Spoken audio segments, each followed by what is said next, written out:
The Joe Rogan Experience. And so I was in the World Trade Center the day before it went down, like, damn, I didn't even notice how great this ceiling was and how much detail they put into shit.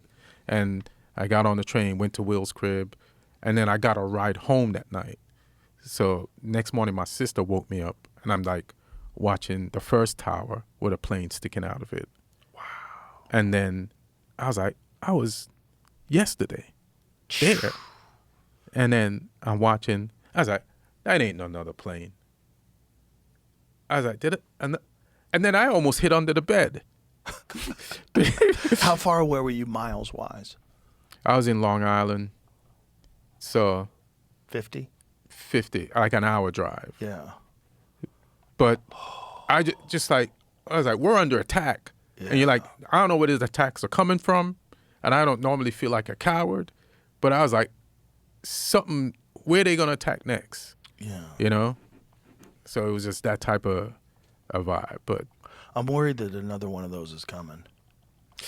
And the danger of that is obviously people are going to die, and obviously it could be horrific if something does happen, if a terrorist attack does happen.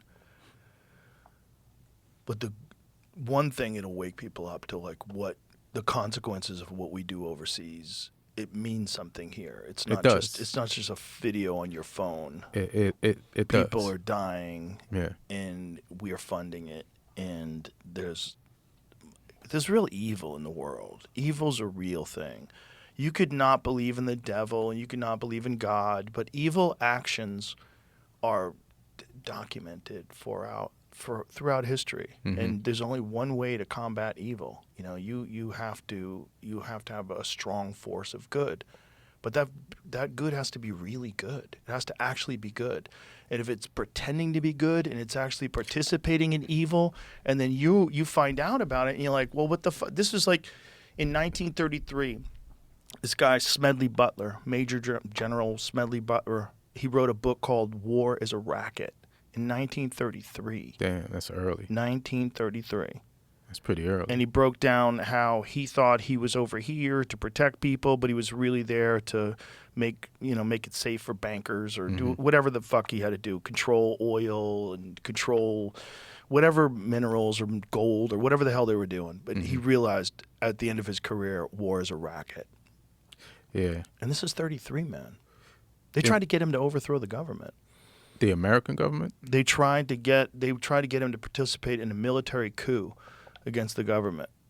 Who was in charge back then? That's we just like went before over this the our other time. day, right? Jamie will pull it up. Right. It was before our time. So I think this happened prior to that. So 32 maybe, something like that. Some Woodrow Wilson shit?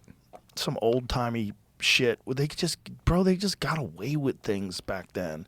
And now they have to hide it on layers and layers and layers of special interest groups and NGOs and money being flowed around. And it's all bullshit. And that bullshit is all over the news, and everyone's confused. And everyone thinks it's the good guys versus the bad guys. And the more people get scared, the more people start looking for white hats and black hats. And confusion is the greatest weapon. So here it is, 33, United States. Okay. The business plot called the Wall Street Putsch was the White House push. Is that push? Putsch, you said it right, because it's a German word, because they had putches in Germany. So it was a conspiracy in 33 in the United States to overthrow the government of the president of Franklin D. Roosevelt and install Smedley Butler as dictator. A retired military corps major general testified under oath that wealthy businessmen were plotting to create a fascist veterans organization with him as its leader and use it as a coup d'etat to overthrow Roosevelt. So they almost overthrew Roosevelt. Imagine if he went along with that. In 34, Butler testified under oath before the United States House of Representatives Special Committee on Un-American Activities on these revelations. Although no one was prosecuted, no one was prosecuted. That's wild. Typical. Even back then, they were full of shit. That's 90 years ago. The Congressional Committee final report said there is no question that these attempts were discussed, were planned, and might have been placed in execution when and if the financial backers deemed it expedient.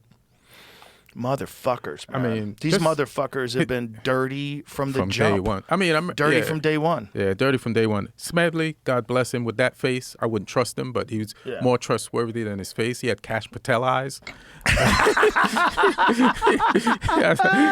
He probably needed glasses. They had shitty glasses back then. Yeah, shitty glasses.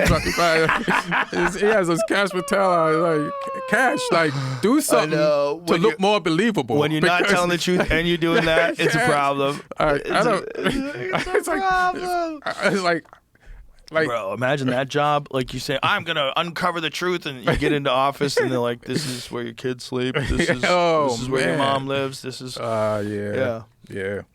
It's cold. It's cold. Like, no, you realize how deep the web runs, and how the web's going to be there after you're gone. You're going to be here for 4 years, while this guy's the president. And as soon as he's out, once we take over again, like the promise of something better from either party, because both of them ain't shit. Yep. Yeah.